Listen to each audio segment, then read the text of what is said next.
Good afternoon, everyone, and welcome to the first Dean's Roundtable of the spring semester. I'm Lawrence Singleton, Dean of the school, and it's my pleasure to welcome to Dean's Roundtable today Mitch Berliner, who's a 1984 alumnus of the Lubin School of Business. The format of this program will be I'll make a brief introduction of Mr. Berliner and then turn it over to him to talk a little bit and to ask some questions and give you guys a chance to ask some questions of him as well. So Mr. Berliner graduated from Pace in 1984 with a BBA. He worked his professional corporate career as a sales executive for IBM. He worked at IBM as sales executive from 1986 to 1993 and as a sales executive for HP from 1993 to 2012. He retired from HP then in June 2012 to focus his full-time attention to building his own CertaPro painting business. In 2014, his business was awarded the Certa Cup, which recognized him and his team for being the best in the system of CertaPro based on growth, profit, employee development, and contribution to the franchise system. He also served as president of the CertaPro Franchise Owners Association from 2017 to 2019. Mr. Berliner is one of many examples of very successful alumni of the Lubin School and of Pace University. And I'm honored that he took time out of his busy schedule to be with us today. Although I learned his busy schedule today was actually skiing before he joined us. So he has some good insights into the great skiing locations for a day like this. So with that, let me welcome Mitch Berliner. Mitch, it's all yours. Right, thank you. Appreciate it, Larry. So look, I really would love to make this as interactive as possible. And frankly, I'd love the next hour to be not about me, but about you and what you want to get out of this call. And the best way we could do it is make it interactive. So maybe we could just start a thumbs up if you can hear me okay. You can react or give me a thumbs up like that, but just let me know you can hear. Thank you, Lizzie. Just let me know you guys can hear me okay. Thank you, Anna. Thank you, Abby. And if you don't have your camera on, you wimp, put your camera on, or at least give me a thumbs up, something so we could really get into this. A few people like Sophia. Okay, so thank you. So Larry, I made myself 4 years older by mistake. I graduated in '88. So that is my typo on the bio. I am 4 years younger than that. I probably looked 4 years younger already. This is good. So sorry for the typo, but you all might have read the bio or at least been exposed. And yes, I did. I graduated from Pace University, and that really helped jumpstart what has been a very fruitful career, very fun career. But you know, before Pace, it really started when I was 14 years old. I never can think of a minute in my life where I wasn't working and I wasn't doing something to earn money. And at a very early age, I became obsessed with earning and making. I mean, I just became obsessed. I always wanted to be contributing, earning. So it started at 14. I got a job at a clothing store. I moved there for 3 years and then got a job as a fitness instructor. And from a fitness instructor, it was part of the reason I went to Pace University. I did not want to quit my job as a fitness instructor. It was at the Sawmill Club in Mount Kisco, New York, if you guys are familiar with that area. But I ended up working and going to school at the Lubin School of Business starting in 1984. And it turned out to work really well. And it was in 1986 when I met some folks in the college co-op program who introduced me to about 4 or 5 different job opportunities. And thank goodness I ended up at IBM. It was an amazing, amazing experience. Again, all facilitated, would never have happened without the Lubin's college co-op program. So if you're not engaged with that program and actively involved, I would highly recommend getting involved. It started everything and introduced me to people that ultimately led to my full-time employment with IBM in 1988. That went on.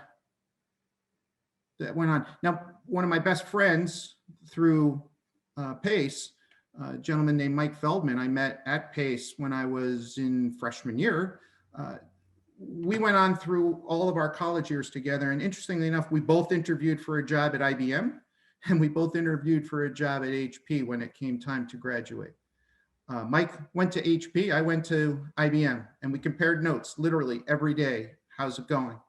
And that ultimately transitioned to me being recruited by Mike into HP. And I worked there for 20 years until I decided to open my own business, and did so. And you might have read about my company. It's called CertaPro Painters. We run one of the largest painting companies in the area. And out of 375 CertaPro franchises around the country, we happen to have the third largest business. So we're very proud of that, and it's worked out well.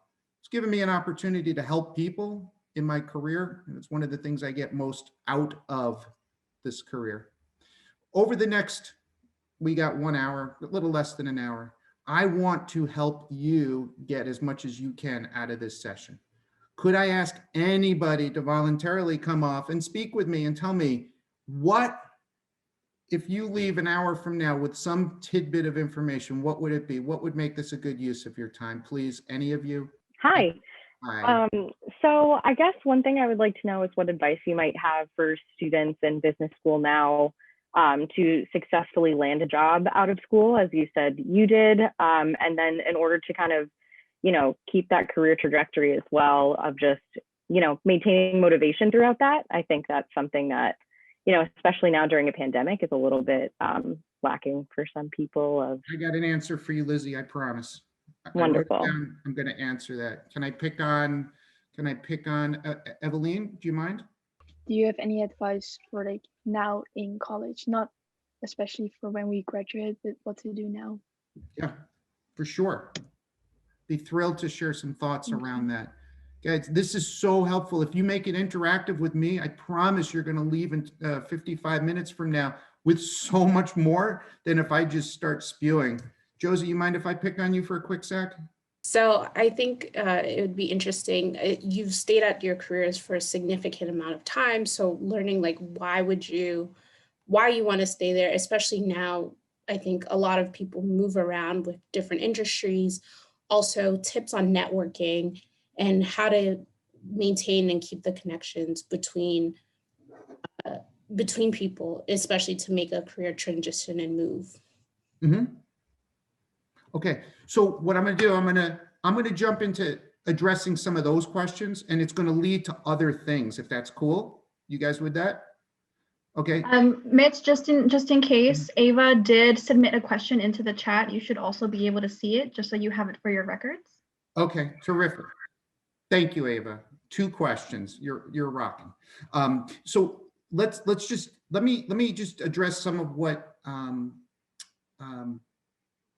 you've asked, and then we'll come back and ask more stuff. But this concept of advice to somebody to successfully land a job, and actually Josie has the answer for you guys.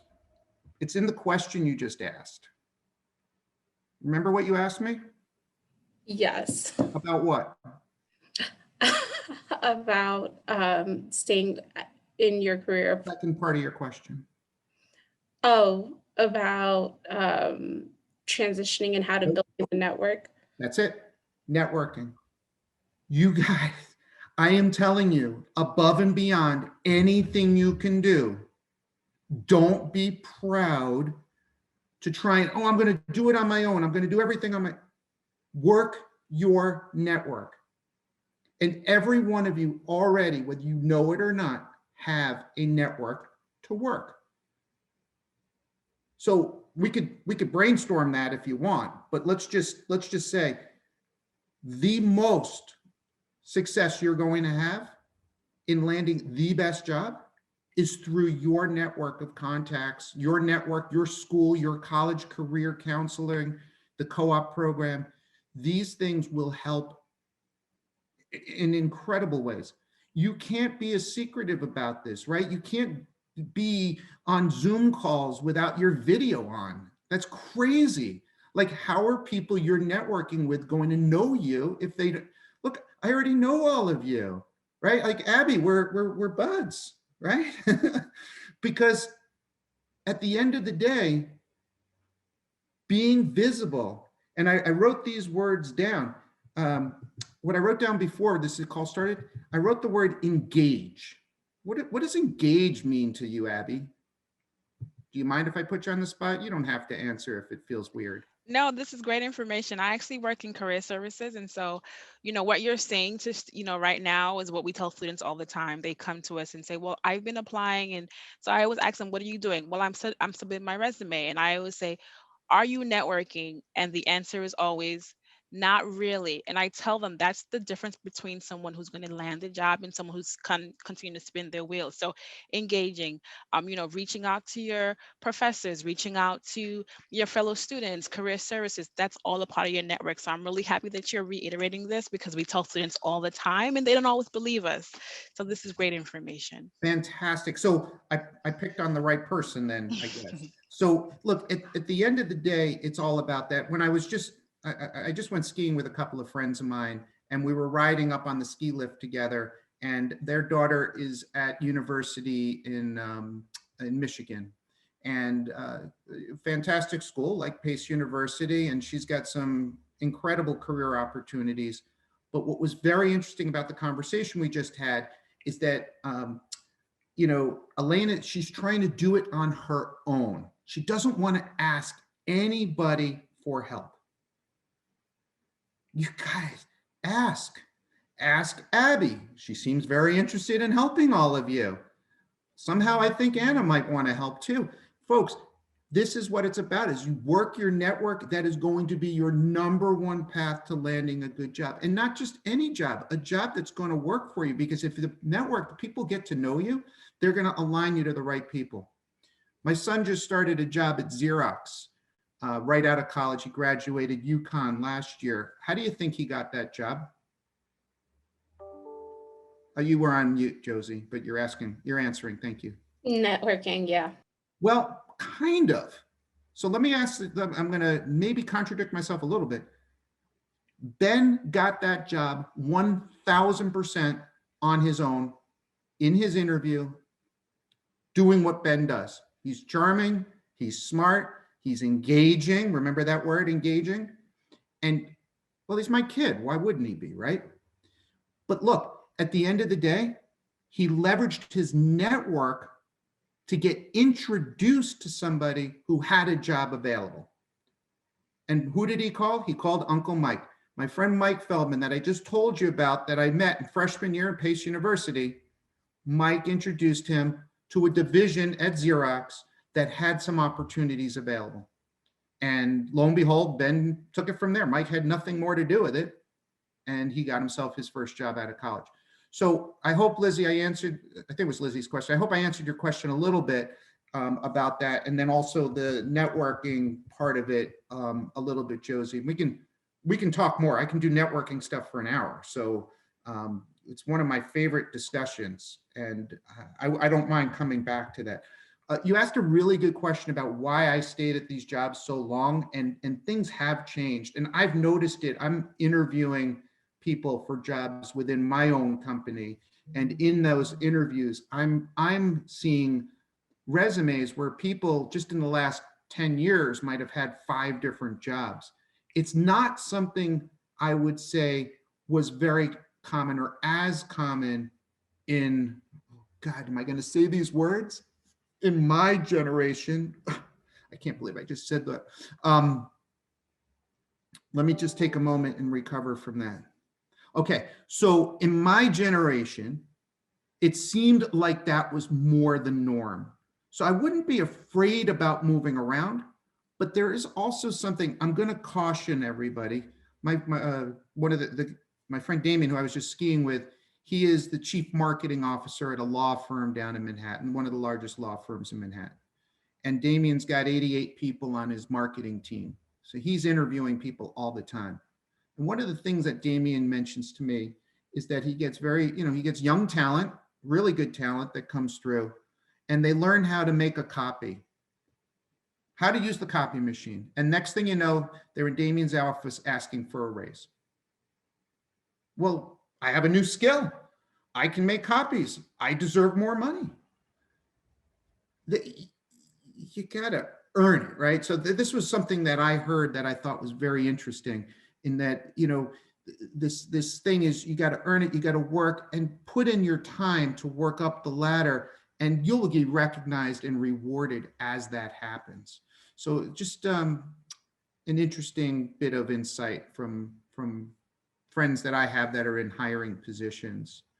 But why so long for me? I guess it was the way it was. I spent 7 years at IBM. I spent 19 years at Hewlett Packard, and now I'm owning this business. I overlapped, right? So I owned the business while I was still working professionally. I always seemed to have some sort of side gig going on. And remember, I told you at 14, I was obsessed. That obsession never went away.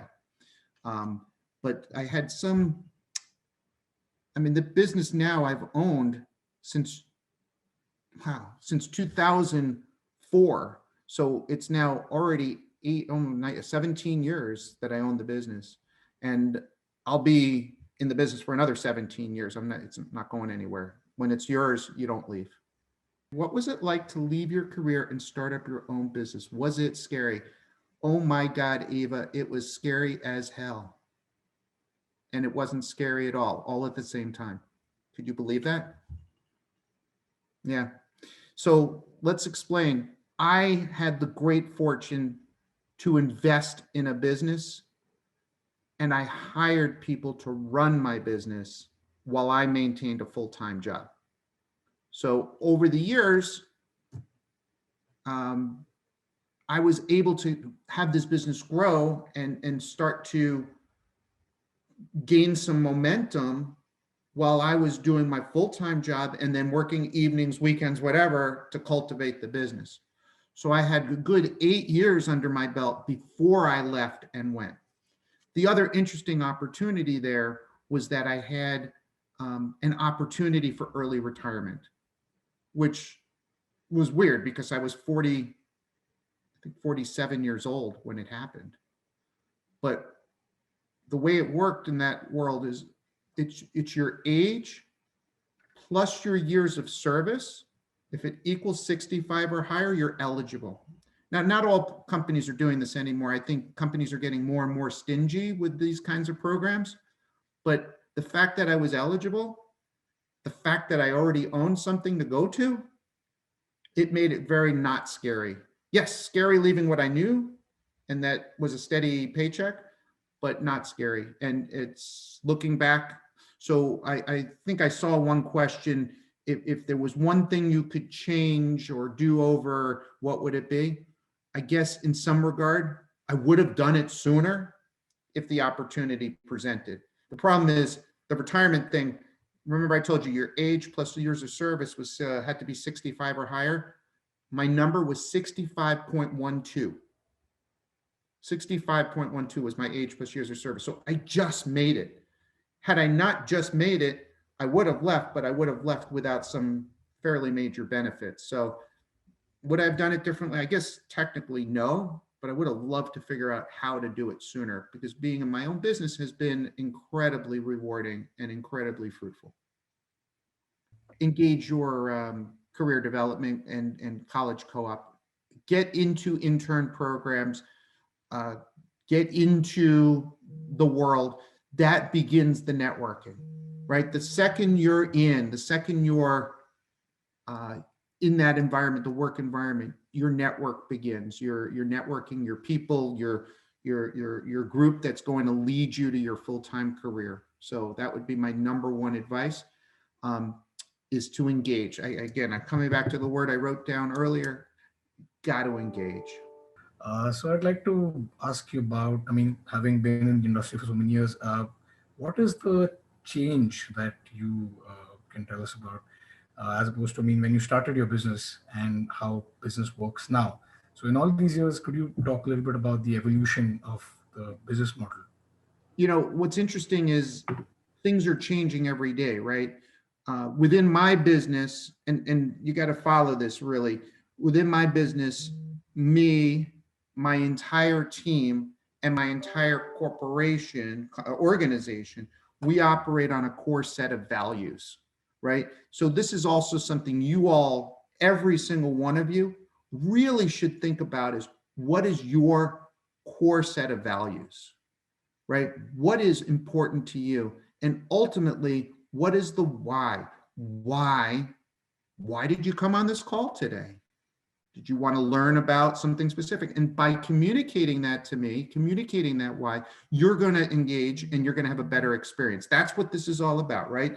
Your links, but right now, if you leave with one thing, and that is the word engage, embedded in your head to get out there and turn your video on and be present, you are going to be monumentally more successful in your quest to find employment and be successful in your careers.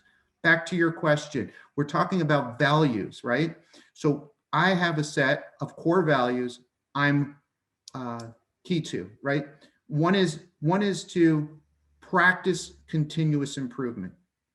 And that's going to go to answering your question, right? Because when we practice continuous improvement, we're always evolving, right? We want to have pride in what we do. We're going to respect the individual, and we're going to deliver what you promise. Those are core values. But what's key to the answering your question is this constantly practicing improvement, always improving. So by definition, whatever was now is going to be different later, right? Because we're always improving.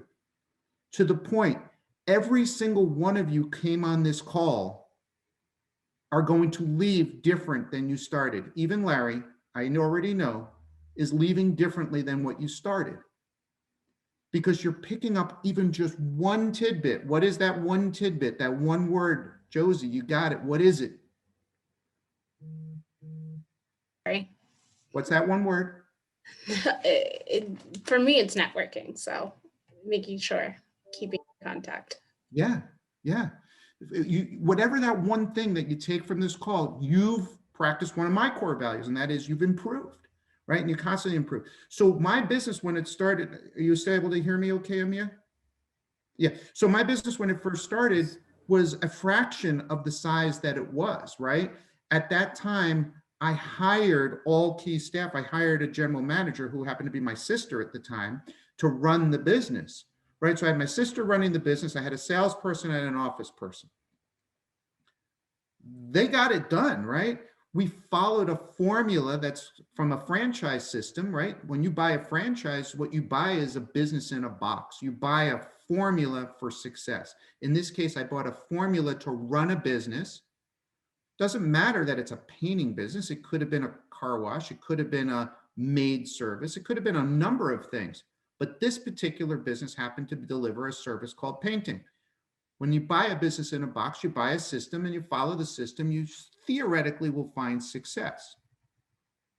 I was able to input people to do that. We found success, we grew.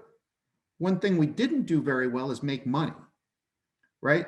And that was because I spent a lot of money on labor. So you got to learn from this. So did I improve? Oh, you bet I improved. And over the years, what we do is we continue to make more and more and more investments in great people who work properly within the system. So it's always evolving. And I think for me, if you look at what I had, which was a business with roughly 8 painters, my sister, an office person, and a salesperson, now it's I've got 15 key staff, over 120 painters. It's a completely different business. And again, my job, I don't really think of it as I'm running a painting company. I'm running an enterprise that delivers extraordinary experiences, both to my painters, my partners, and my customers. That's what we do. Did I kind of answer your question, Amia? Yes, sir. Yes, absolutely. Yes. You want to ask Totally. a follow-on question? I just wanted to know how business has evolved and what do you feel is different now? So let me give you also some perspective on business, because it sounds like you sound very entrepreneurial, and I love that.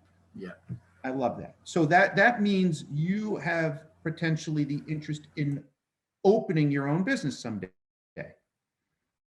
Love it. I mean, it's beautiful. There's only 3 ways that's going to happen. right? You're going to start your own business. You're going to buy somebody else's business, right? A pre-existing business, or you're going to open up a franchise. Those are your three models. Each model comes with a different capital investment. And I will tell you, starting your own business is the lowest capital investment, but the highest rate of failure. What do you think is buying an existing business? That's variable, may not be the highest, may not be the lowest expense, but it has less of a rate of failure, right? That's in the middle. And then the lowest rate of failure, the most likely to succeed, is when you buy a franchise, right? When you buy a business in a box. But from an expense standpoint, you've got to lay out a lot more. It tends to be more expensive to go that route, but what you're buying is a higher likelihood to succeed. So hopefully that gives you some perspective on different types of business to get involved in. I would say start somewhere with a business you're interested in and work your way up and then buy it from the current owner. What markers would you look at in your life, your career, et cetera, that would be like set you up for success in starting your own business? Remember I talked about the why? Owning your own business, being your own boss, being that person is not for everybody. So you have to ask and understand why that might be the route. Like this goes to another type of thing, and I'm introducing these concepts, like networking as a concept, Josie. I mean, literally I could spend an hour on, right? But Lizzie, when you're talking about the markers, I might introduce a concept, and I don't know, Larry, if the school is offering anything on vision planning, or the career counseling group is offering anything. We definitely do. We have pretty extensive stuff on that. There's something called the PACE path that allows students to take advantage of. And Lizzie, this is what I want you to think about is vision planning, right? So there's three types of visions to think about, and being a student, it's a little bit hard, I think, to think about all three. I try to have my team, my staff do vision planning for one reason and one reason only, and that is to make sure that their goals, their desires, their why is aligned to what they're doing, right? So this is the idea of a vision plan. Think about a personal vision plan. Personal vision plan speaks to, look, in a year from now, this is where I see myself. This is how I feel. These are the kinds of things that I value. Like, you really want to get it out on paper. In 5 years from now, this is where I'd like to be. These are the things I'm going to value.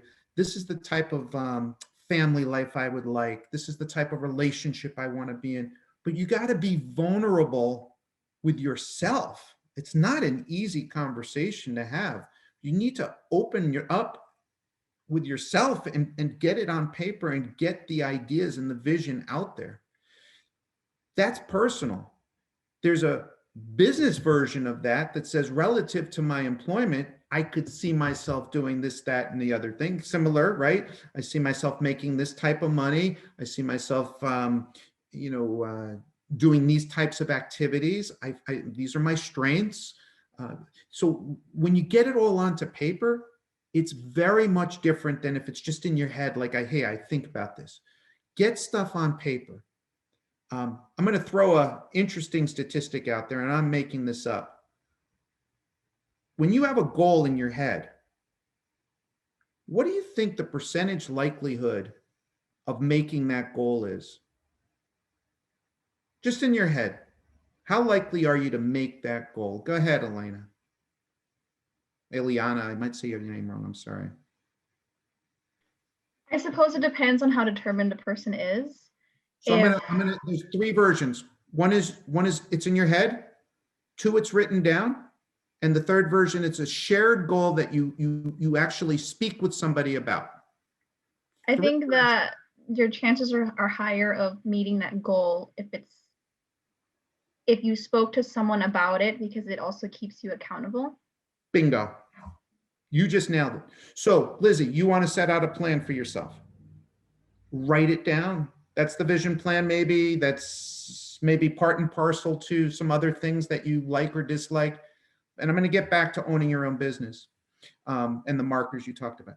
But writing it down is part of it. So 4% likely to make a goal if it's just in your head. Because by the way, it's in your head, it's out of your head. Might not even ever really get to your frontal lobe and get processed, right? 4%. 42% likely to make a goal if you just write it down. Just put it in writing and put it somewhere that you remind yourself that you had that goal in the first place. And you're 75% likely to make a goal happen if you're held accountable to that goal by doing so in a shared something, right? It could be a friend, it could be a mentor, it could be a teacher, it could be a counselor.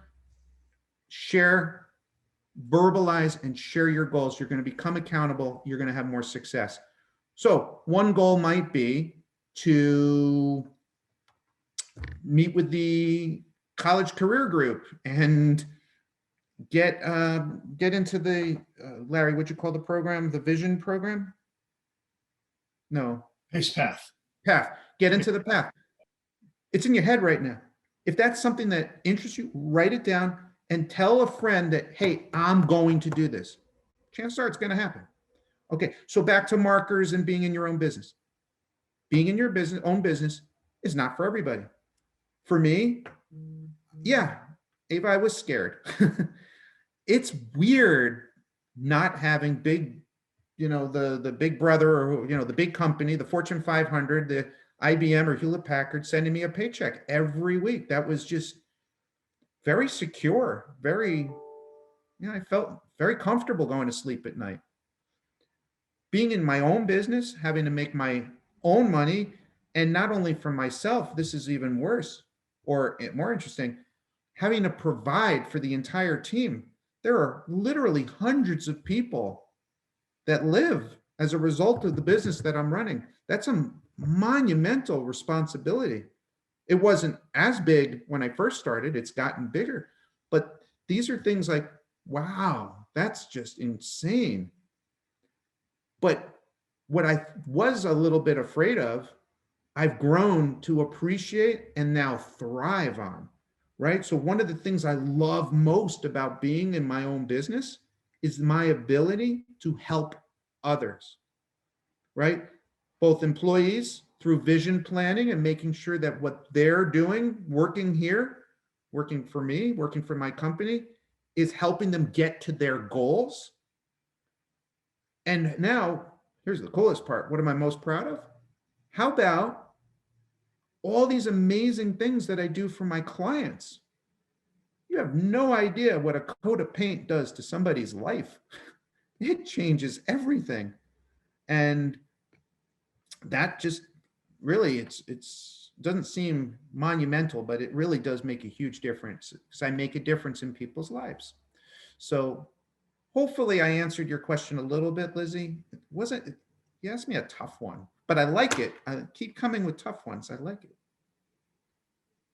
Mitch, I have a question, and I'm going to say it's on behalf of Career Services because it's related. Do you have some tips for students as they search for internships and jobs after college? How can they make their resumes stand out? Or what is it that you look for in particular when hiring?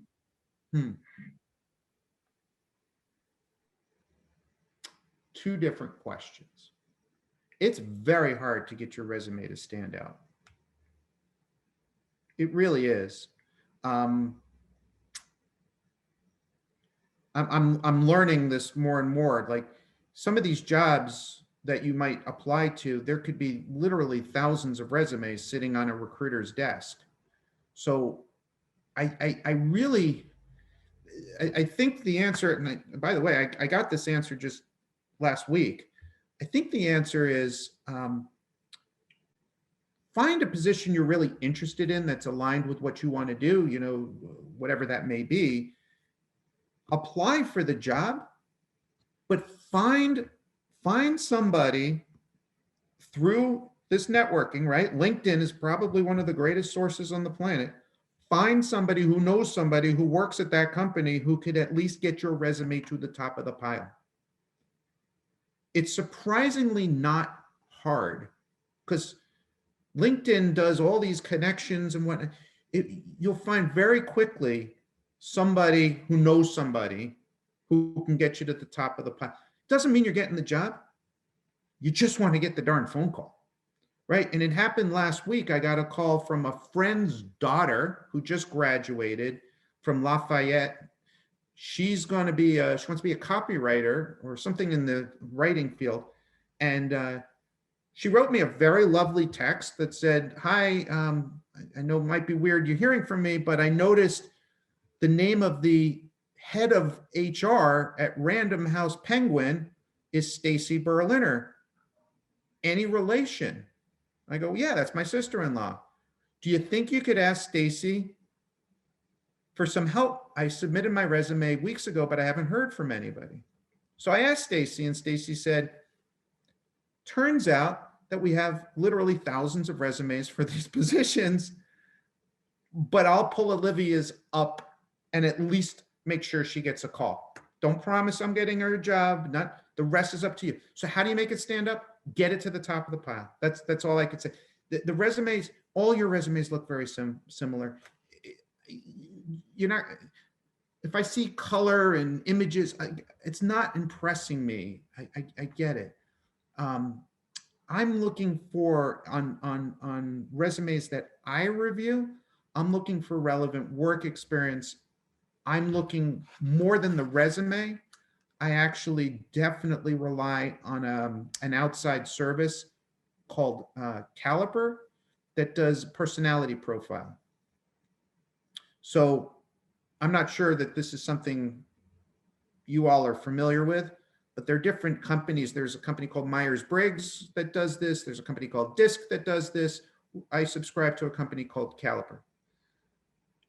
This, by the way, you can't utilize unless the company you're looking to work for utilizes it, but I utilize it to screen my candidates. So I see a resume that has apparent relative experience that looks to me that would be appropriate to my world. I then have one of my teammates screen the individual, and if it passes the screening, we're going to go through a caliper. And the caliper is going to tell me things about the preferences of the individual and how well it aligns with the most successful people that do that role. So if somebody's coming in to be a production manager, for instance, we're going to bump up that personality profile against all the most successful production managers in the system.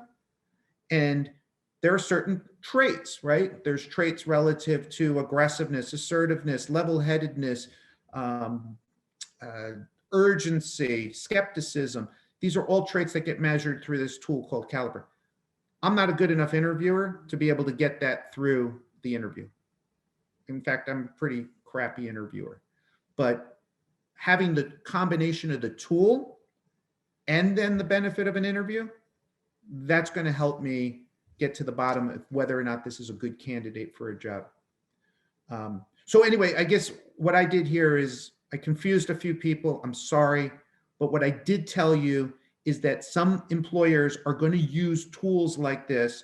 I know Ben just used a tool. My son just had to go through the same kind of tool. So don't be surprised if they ask you to take an hour, click this link, and fill out a bunch of questions. And you might not even realize what you're filling out, right? Because they're going to ask you, hey, you walk into a room. Do you walk left or do you walk right? Like, it doesn't even make sense. Like, huh? Pick one, you know, but answer the questions and it'll somehow, these behavioral psychologists figure out what you're all about and feed that back to your prospective employer. So don't be surprised to be put through that exercise. Did I in any way, shape, or form answer your question? Yes, you did. I think the main takeaway was that companies do use things like that, but also networking. It all comes down to your network. Back to networking. I told you, Josie, that networking thing is important. So, okay, who wants to ask me, what is the key to my success? Would somebody please ask? Mitch, what is the key to your Oh, Thank you. I didn't think anybody would ask. This is so exciting. Okay. 2 words. Want to write them down? Everybody. Ready? And it's not engage or networking, by the way, although you can write those words down too. 2 things that have made me successful my entire life and will continue to do so till I die. Confidence and enthusiasm. That's it. Write it down. You want to be confident and enthusiastic about everything you do. If you are not confident or enthusiastic, everybody on the other end is going to know that. So how in the heck do you make a resume look like confidence and enthusiasm? I don't know. I'm going to let the experts in the Career Center over there figure that one out. But you get me on the phone or put me on a Zoom, you're going to learn very quickly. I'm pretty passionate about everything I do. And there's confidence and enthusiasm. And that's what's going to generate the relationship. That's what's going to win the race. That's what's going to get you the job. You have to be out there. If you're on a Zoom call and leave your video off, what does that tell me about you? That's again, you know, it's sometimes not what you say, it's what you do, right? So do we do a quote from Maya Angelou now? Anybody? I have one final question that I think will be a fun one for you. What is your favorite PACE memory? Favorite class, favorite professor, a funny story? There are so many great memories. I'm going to I'll share a couple because it's freshman year, first class, first day, freshman year. I'm in, I think it was like programming 101. My major was management information systems, which was a wonderful combination of getting to know computers and getting to know business. And at the time in 1984, it was just a perfect thing to get involved in because people didn't even know what computers were back then. Sue Blatt was the professor, and she's teaching us about flow charts. This memory is going to be with me forever. She's teaching about flow charts, and she's literally acting out the different, like how you flow. Okay, so can you flow out for me drinking this cup of coffee? And she had a huge black coffee, cup of black coffee. And she's going, okay, so what do you do? And somebody says, drink it. Well, no. What's the first step? Well, the first step is to pick up the glass. No, what's the first step? The first step is to grab the cup. Okay, grab the cup. What's the next step? Raise the cup. What's the next step? Tilt. She tilts the cup of black coffee, hot black coffee, and it goes all the way down her shirt. This is the first day, first class, freshman year. What a wonderful memory of Pace University. So Sue Blatt excused herself, and I literally made my best friend in my life in that class. Joe Buonadonna, I met Joe in that class. Joe and I went skiing last weekend, by the way. To this day, Joe and I are best buddies. So do I owe Pace a whole lot? Yeah, some of my best friends in life. And frankly, that memory of Sue Blatt was just unbelievable. How'd I do with your question? That was fabulous. Thank you. And I think that was a good question to end all questions. I can do better. I won't. I want to end on a high note. I hope I've left you all with a little better than what you came here with today. Couple of tidbits. Yeah, do I get some validation on that? Thumbs up or anything? Good. I'm only trying to get invited back sometime. That's all. We'll have to get you on campus when things open back up. You have All a right. standing invitation to come to campus, and we hope you'll take us up on it. Yeah. Look, I want to thank you for taking time out from the slopes to come talk to us this afternoon very, very much. I think obviously what you had to say was very well received by the students. I really appreciate your time. We have a small token of our appreciation for participating, but unfortunately, I can't hand it to you through the Zoom. So it'll be in the mail to you in the near future. Thank you. Thank you so much. And thanks to the students for taking time out to join this. I hope to see you again on another Dean's Roundtable. And Mitch, hope to meet you in person in the near future. Thank you very much. Guys for keeping your cameras on, keeping it interactive. I feel it it makes a big difference. You did well. Good participants, make a good meeting. Mitchell, just just one comment on your confidence and your enthusiasm is really the key. It's not only to open your own business, actually it's in every aspect of our lives and our, the quality of our lives. And to live special in this pandemic is even more critical. Thank you very much. Thank you, Sophia. I really appreciate it. You nailed it. You see that. Thank you. Very nicely done. Bye, guys. Thank you very much. Thumbs up. Have a Thank great you, day. everyone. Everybody. Thank you. Thank you. Everybody. Thank you so much.